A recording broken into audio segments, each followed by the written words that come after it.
Another tension is rising between the number one citizen in the country, William Samoei Ruto, and his deputy, Rigathi Gachagua. This duo has got a lot to disagree on. Recently, it has been reported that they have disagreed on how to deal with Azimio. One believes in violence and confrontation, the other believes in propaganda and a peaceful way. But that is not what I want to talk about. The recent confrontation between the two is one that is emanating from William Ruto's love for the Mulembe nation. And Rigathi Gachagua is mad about what is happening in the country. Before we move on, I want to ask you a question. Do you think William Ruto and Rigathi Gachagua will hold on together till 2027? Before you rush, consider what has been happening. That those people will be answering because they believe they're in Kenya Kwanza, or those believe they're in Azimio. But just take a look at what has been happening and give me your answer properly. Now, recently, 4 members of parliament from Rift Valley gave their support to Musalia Mudavadi, and they said that Mudavadi should take over from William Ruto after 2027, because according to them, William Ruto is going to do 2 terms, and then in 2032 they will pass the baton to the son of Mulembe, Musalia Mudavadi. After this, Rigathi Gachagua was mad, and this is because of pressure from people around him. And they are saying that this is not the first time they have witnessed mischief and witch hunt from their counterparts from the Rift Valley. They are saying that during the voting of the members into the office of the EALA, East Africa Legislative Assembly, they cried for that the members of parliament from the Rift Valley ganged up and voted against the members from Mount Kenya. And they say that they have been watching. They are also saying that they read mischief. Recently, when Raila had a function in Homa Bay, there are rumors that some members from the Rift Valley were in support of what Raila was doing against the chagrin of the members from Mount Kenya. I want us to look at the argument that Rigathi Gachagua and the team is giving and judge for yourself whether Rigathi is right, because Rigathi has continued to say that he is a truthful man. He says the truth, and if he says that if you don't agree with him, then you can blame his mother, because his mother taught him nothing but the truth and to speak the truth. You know, before we get to the arguments of Rigathi Gachagua, William Ruto's side has continued to highlight that if, or were it not for Wetangula, then William Ruto would have not been the president of Kenya today. Because according to the IEBC result, the gap between Raila Odinga and William Samoei Ruto was about 200,000. And if you look at the same IEBC result from Bungoma County, the current National Assembly Speaker, Moses Masika Wetangula, gave William Ruto about the same number, 200,000 votes from that county. And so they believe that Papa Waroma is the man who gave William Ruto victory. And with this, Rigathi Gachagua agrees. He had said it sometimes back that Papa Waroma did a good job. But Rigathi Gachagua has a problem with Musalia Mudavadi, because he says they had a pre-election kind of MOU. And this MOU is believed to have been written by or crafted by the current minister or CS of Interior, Kithure Kindiki, is a very renowned lawyer. In that agreement, Musalia Mudavadi, Wetangula, Maendeleo Chapchap Guy, who is the Foreign Affairs Minister, and the Speaker, Amason Kingi, was supposed to meet certain threshold in terms of the delivering votes before they occupied the offices that they are in. Among all the people who signed this agreement, it is only Wetangula who delivered according to their agreement. And Rigathi Gachagua is said to be complaining that despite the fact that Musalia Mudavadi did not deliver according to the agreement, he was still elevated and given the position of chief minister. And then it does not end there. They say that some of the roles that are supposed to be carried by the deputy president has been given to Musalia Mudavadi. And with this, he feels that he is being sidelined. He says, for example, that William Samoei Ruto has been sending Musalia Mudavadi to represent him in some occasions, presidential occasions, like when they were swearing in of presidents elect in Nigeria and in Zimbabwe.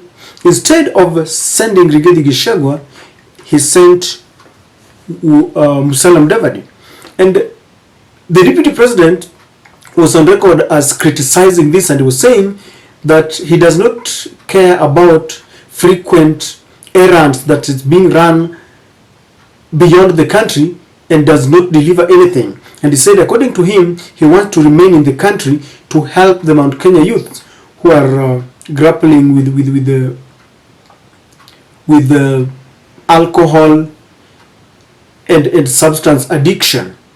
And many experts believe that he was criticizing several moves that have been made by Mudavadi. They also cite that when William Ruto went to Western Kenya, he launched several projects, including an airstrip. But when he goes to Mount Kenya, all they do is to praise God and to thank them for voting them in and nothing else.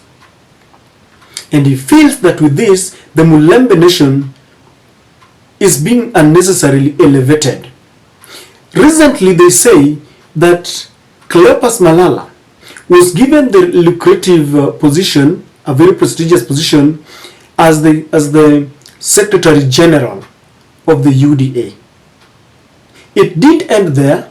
A few days later, they passed a cabinet resolution that allowed Cleopas Malala, Ndi, and some other guys to attend cabinet meetings. Something that is said and leaked that the people around Rigathi Gachagua did not agree with, and they feel that this is quite unnecessary and they are elevating them for nothing. And so with this, Rigathi Gachagua is complaining that he is being sidelined. And William Ruto seems to be on a projection to ensure that he assures the Mulembe nation that he is with them. He is assuring the Mulembe nation that he will stand by them in the year 2027. Because the four members of parliament who claimed that they want Musalia Mudavadi to take over from William Ruto, one of them is the very governor of Uasin Gishu, Koti Moja. Remember, Uasin Gishu is the home county of William Samoei Ruto. And so when they speak, you know that they are not just speaking, but they are doing it on behalf of William Samoei Ruto. With this assertion that Mudavadi should take over, yet Rigathi Gachagua believes that he is the man who is poised to become the president of Kenya in the year 2027, is widening, 2032, is widening the gap, the rift within the UDA. And I'm just wondering, Rigathi Gachagua has got very many battles to fight. Battle against Uhuru Kenyatta's family. Battle against Maina Njenga, battle against Raila Amolo Odinga, and now the battle against Musalia Mudavadi. He's just one man and is fighting all this. Will he manage? Because I understand that when you want to fight, you need to select your battles carefully and face them one by one. You cannot mix all of them and win. And William Ruto is enjoying this rivalry because he knows very well that it will be playing a checkmate. You know, Rigathi Gachagua is a go-getter. He's an extrovert. He's very hyperactive. He's behaving just like Ruto was behaving during the Ruto in the second term. And William Ruto learned very well. And he knows very well that Rigathi Gachagua must be contained. No wonder he's not sending him out there. He's enjoying this rivalry because he knows very well that Mudavadi is walking this tightrope, knowing very well that there's someone waiting just in case he messes up. And do you agree with Rigathi Gachagua? For the first time, I agree with Rigathi Gachagua that William Ruto is giving the Mulembe nation prominence over the Mount Kenya nation. And because he has got his own reasons, this is what he's doing. The last part I want to tell you, ladies and gentlemen, Musalia Mudavadi is one person who is accepted by both the Azimio and the UDA wing from Rift Valley. If today you would give Raila Amolo Odinga between Rigathi Gachagua and Musalia Mudavadi, he will pick on Musalia Mudavadi. If you give Kenyans to choose between Musalia Mudavadi and Rigathi Gachagua, Rigiji himself, they will choose Musalia Mudavadi. Remember the last time William Ruto gave the Kenya Kwanza a chance to give him a running mate. Even those who are coming from Mount Kenya, including Kimani Ichung'wah, is now fighting for Rigathi Gachagua, elected or chose Kithure Kindiki. So Rigiji is someone who is not really acceptable. He has not endeared himself. And when he tries to endear himself with the people, he will be trampling on others. He does not want anybody to stand on his way, as he wants to become the sole kingpin in Mount Kenya. Even as we speak, he is being scared by the prominence of Ndindi Nyoro. And so this is why I'm saying that he's got very many wars to fight. Do you think the center will hold? Will William Ruto and Rigathi Gachagua hold till 2032 or 2027? Your guess is as good as mine, ladies and gentlemen.